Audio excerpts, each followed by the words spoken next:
Hi, this is Mark from Bella and Duke, and this video I've been wanting to do for some time. Been doing a lot of research into it, and it's about fussy eaters. So here's some of our tips to help you with your little munchkin. So the first thing to really point out about dogs is there's two types. There's the first type of dog that lives to eat, and the second type of dog that eats to live. And there is a big difference in how they do eat. So if you have a Labrador, you know what I'm talking about. They just hoover up the food. Where maybe a toy dog maybe just grazes. It takes longer to finish their meals and sometimes won't finish them at all. So there is two distinctions. When we're talking about fussy dogs, one of the things that have to be straight up from the very start is quite often we have to train the pet guardian. Often these issues arise because they've been trained, the dog's been trained to look at human food as part of their diet as well. So we need to start by realizing a dog is a dog, a human is a human, and we both eat in separate parts of the house. That's really, really important to make that distinction. And you have to get family and friends involved as well. There's no point in you trying to do the discipline and then other people in the family aren't doing it. So the trick with fussy eaters is to realize that, like kids, if I put some cabbage down or broccoli or Brussels sprouts or a plate of chips in front of my kids, which one are they going to eat? Of course they're going to go for the chips or the crisps. But which one do I know is healthier for them? And that's the same with the dog. Why would a dog be any different? If you have a real juicy steak or stinky fish or saliva glands going crazy, why wouldn't they go for that? So what is a picky eater? What's the definition of a picky or fussy eater? I'd say a fussy eater is a dog that at least once a day does not eat its meal. If your dog has always been a picky eater, there's no need for concern. Issues arise when you have a dog that regularly eats and then stops. That's when you should maybe look at getting medical advice. But a picky eater will always be a picky eater. And sometimes, a picky eater, they'll be hungry one day and they won't be the next. They'll eat one type of protein, then they won't. As long as they maintain a healthy weight, stay alert and perky, and have a shiny coat, there's nothing to worry about. Some dogs just like to starve a little bit. They like to fast, and that's quite normal. One of the things I think we need to be aware of with a picky eater, though, is if you keep changing the food, that can cause issues because you're changing the gut flora. So changing food all the time because you think the dogs are picky and just being fussy is not the correct way to solve the problem. Once you know you've got a food that has all the nutritional benefits, is not doing any internal damage to the dog, then stick with it. And you need to change how you look at your pet rather than keep changing the food. There is some illnesses that may cause your dog to refuse to eat. And this could be with old age, such as, joint pain. As we get older, it just takes us a little bit longer to walk to places. Could be a cause. But the only way to really find out if it is a medical issue is to go to your vet. So if your dog has been a voracious eater and then stops, becomes very selective, then go and visit the vet after 48 hours. That's the wisest thing to do. If you have a puppy, don't wait 48 hours. They recommend that you do it in less than 24 hours. So for puppies, it's a little bit different. So tip number one is start early before you even bring the dog home. Make sure you know what you're going to feed your dog. Do your research. We're a massive advocate of obviously raw feeding because that's what we do. But make sure everybody in the family is on the same page. There's no point one of you following the rules and then somebody else feeding the dog from the table. It just completely contradicts it and messes with the dog's head. So make sure you agree on this and make sure you agree on the treats. Don't feed from the table.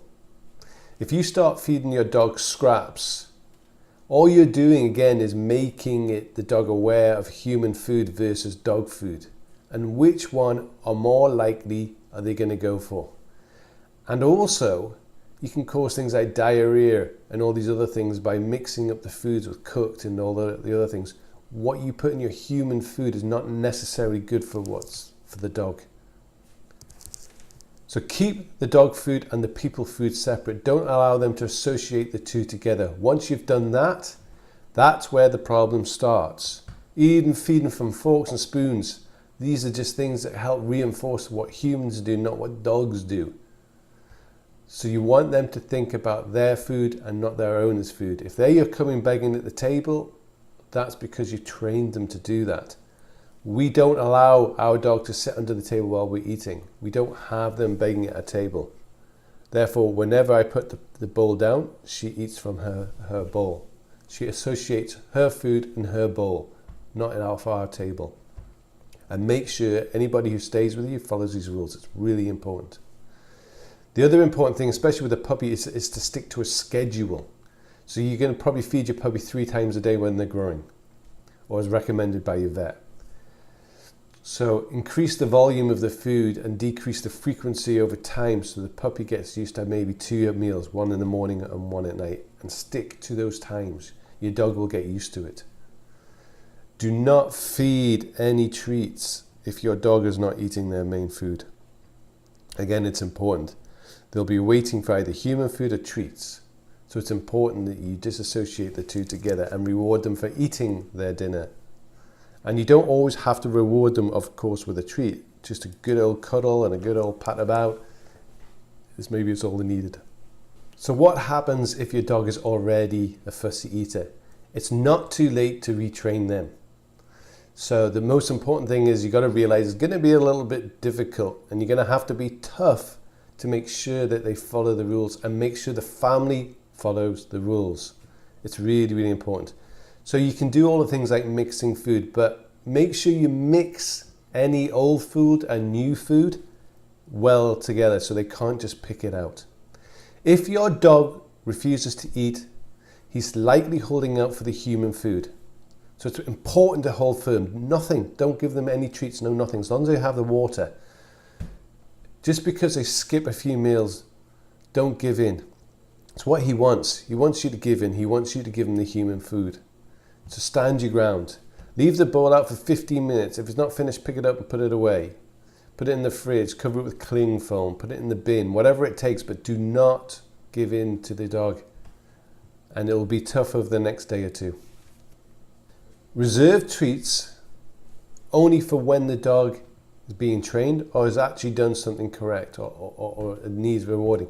Don't just give a treat because they look cute, because all you're doing is confusing them again.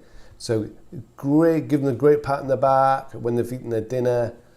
But the other thing really to bear in mind is, one of the things I notice with, especially on Facebook, is people are watching the dog to see if they eat.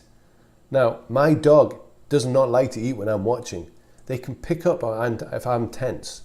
Now, I did a video a couple of days ago just to show if I watch my dog Trin, she watches me. If I sit down and start talking to the family, she goes on and starts to either eat or starts playing around with her bowl. Once you put the food down, don't fuss, go away, leave them alone. Don't give them any attention until they eat. And if they don't eat it, you just pick it up. You have to be that firm. If you're coming across nervous and worried, you're just going to pass that anxiety on to the dog. So those are my tips. It really isn't more complicated than that. It's just you have to make sure that you follow in the system, the rules yourself. And don't treat them like a human being. They're a dog. They need boundaries. They're happier when they've got boundaries. If you're feeding them from forks, from plates, you're just causing a real trouble for yourself, and you're not helping your pet at all. So please take this as a gentle encouragement, and if you've got any more tidbits, please help. Again, things like bone broth are brilliant for just encouraging dogs onto food, but quite often it's just a case of getting them into a routine that they realize that the food in the bowl is for them to eat and not the human food. And please don't keep changing brands, because that is not the solution. Once you've found one that you like, whether it's ours or somebody else's, as long as it's good quality and as long as it's raw and complete, then just stick with it and you won't have a problem.